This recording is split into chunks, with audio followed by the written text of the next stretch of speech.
दोस्तों, पुराणों की संख्या कुल 18 है, जिनमें से अधिकतर वेदव्यास जी ने लिखे हैं। ऐसा कहते हैं कि विष्णु पुराण की रचना महर्षि वशिष्ठ के पुत्र ऋषि पराशर ने की है।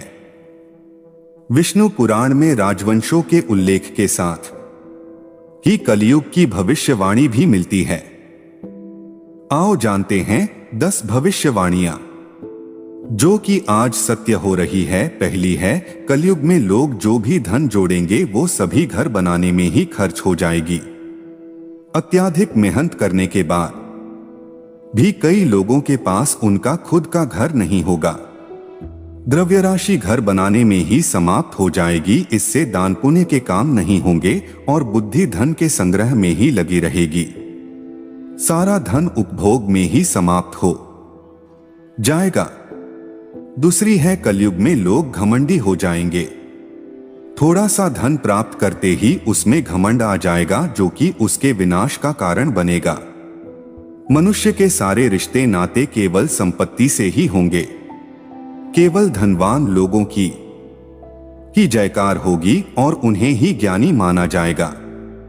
कलयुग में थोड़े से धन से मनुष्यों में बड़ा घमंड होगा। तीसरी है, कलयुग में बहुत सारे लोग अकाल मृत्यु को प्राप्त होंगे। कई लोग एक साथ मरेंगे।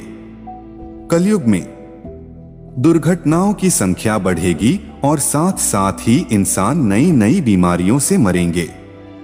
सूखे और बाढ़ के कारण किसान आत्महत्या करेंगे। चौथी है, कलयुग में भीषण गर्मी के बाद सब जगह सूखा पड़ने लगेगा। वर्षा बंद हो जाएगी। आने वाले समय में गर्मी इतनी ज्यादा बढ़ जाएगी कि लोग उसे सहन नहीं कर पाएंगे। नदियों, तालाबों में पर्वतों से आने वाला जल एकदम से सूख जाएगा। पृथ्वी कठोर हो जाएगी, जैसे कछुए का पीठ होता है उस प्रकार से धरती हो जाएगी। सभी जीव जंतु त्राही त्राही करने लगेंगे। कलयुग की प्रजा बाढ़ और सूखे के भय से व्याकुल रहेगी। सबके नेत्र आकाश की ओर लगे रहेंगे। वर्षा न होने से मनुष्य तपस्वी लोगों की तरह फलमूल पत्ते खाकर और कितने ही आत्मघात कर लेंगे। कलयुग में सदा अकाल ही पड़ता रहेगा। सब लोग हमेशा किसी न किसी कलेशों से घिरे रहेंगे। किसी किसी तो थोड़ा सुख भी मिल जाएगा। सब लोग बिना स्नान करे ही भोजन करेंगे। पांचवी है, इसके बाद श्रीहरि रुद्र रूप से शेष नाग के मुख से प्रकट होकर नीचे से पाताल लोक को जलाना आरंभ करेंगे। संपूर्ण भूतल को भस्म कर दिया जाएगा। इसके बाद भयंकर वर्षा होगी और यह वर्षा कई वर्षों तक होता रहेगा। इससे धरती की अग्नि शांत होगी और संपूर्ण जगत में जल ही जल होगा। छठी है, कलयुग के अंत के समय बड़े बड़े भयंकर युद्ध होंगे। भारी वर्षा, प्रचंड आंधी और जोरों की गर्मी पड़ेगी।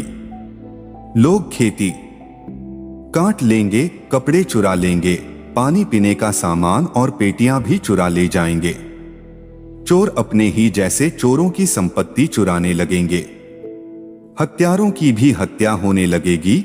चोरों से चोरों का नाश हो जाने के कारण जनता का कल्याण होगा।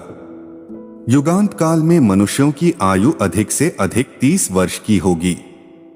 सातवीं है, जब सभी वेदों को छोड़कर संस्कार शून्य हो जाएंगे, तब सिंधु तट, चंद्रभाग का तटवर्ती प्रदेश, कौंतीपुरी और कश्मीर मंडल पर प्राय शूद्रों का संस्कार, ब्रह्मतेज से हीन नाम मात्र के द्विजों का और म्लेच्छों का राज होगा।